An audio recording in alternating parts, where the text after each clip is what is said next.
Good morning everyone, my name is Iris. I am a student at the University of Glasgow and I am so happy to see you all here for a Christmassy GSE at home video, because in this video we are going to talk about how the brain of Santa works.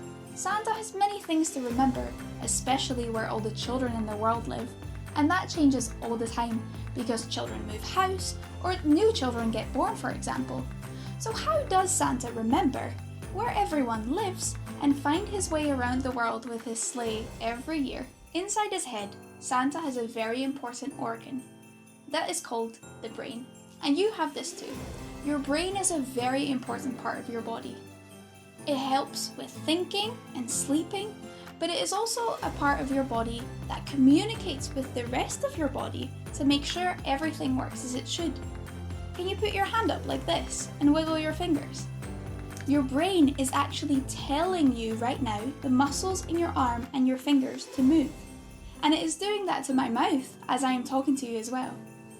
But your brain also has functions that you don't even need to think about. It is making your muscles in your chest move so you keep breathing, and it is also communicating with your bladder so you know when it's time to go to the toilet. Another important job of the brain is to remember things. So whenever you're learning a new word, or learning a new dance move, or having a fun day at the park, your brain is working very hard to remember what the new word means, what muscles you use for the dance move, and what you heard, smelled, or saw at the park. But how does the brain do this?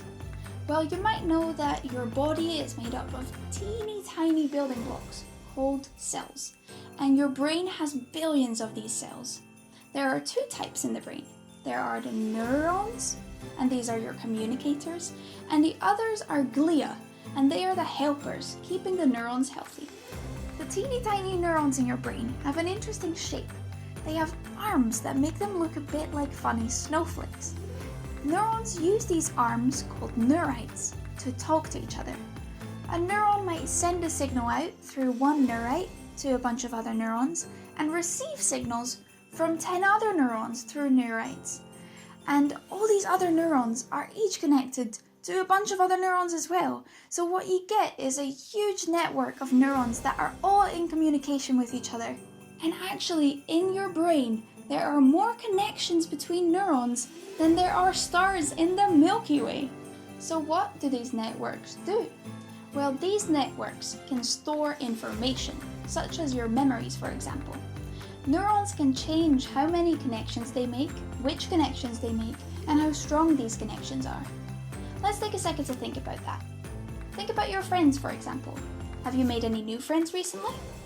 Are there friends that you talk to more than other friends? And has this changed over the past couple years? This happens inside your brain too, but in your brain, the connection between neurons doesn't depend on how much they like each other, but on how much you use them.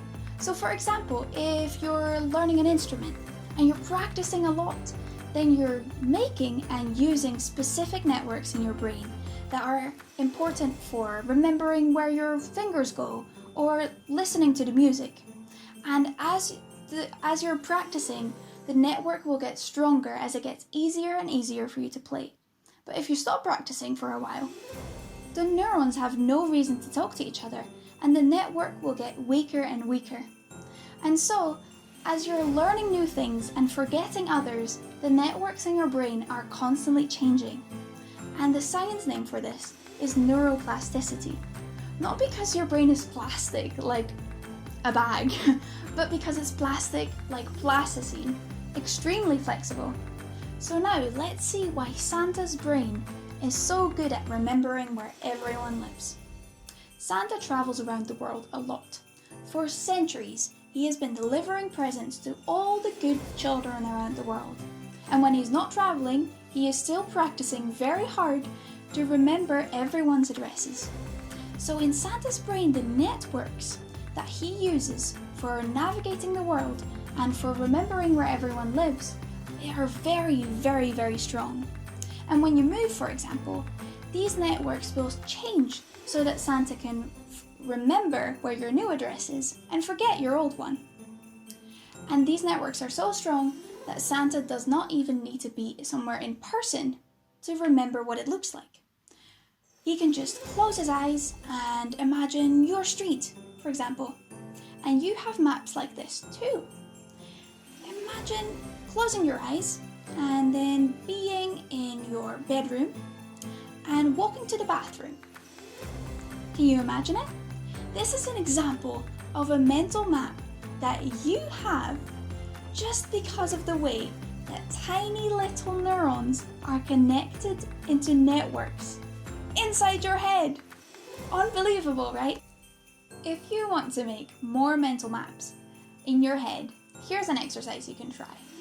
I have drawn this map, and my plan is to go out and take this route that I've drawn on my map, and by doing so, slowly strengthening the networks in my brain.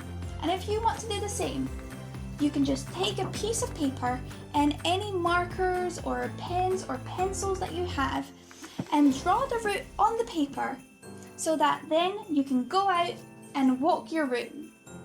For my route, I have drawn the streets I had to take.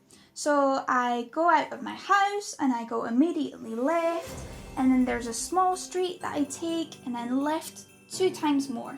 But if you want to do it differently, you can also just draw things that you've seen along the way. So in my case, I walk past the post box and then alongside a brick wall and past a shop, more like a treasure map. So you can do it any way you like. Now that you've drawn your map and created your route, every time that you go out and walk this route with your parents or adult supervision or permission, you can observe how you're getting better and better at knowing the route, and you're having to look at your map less and less.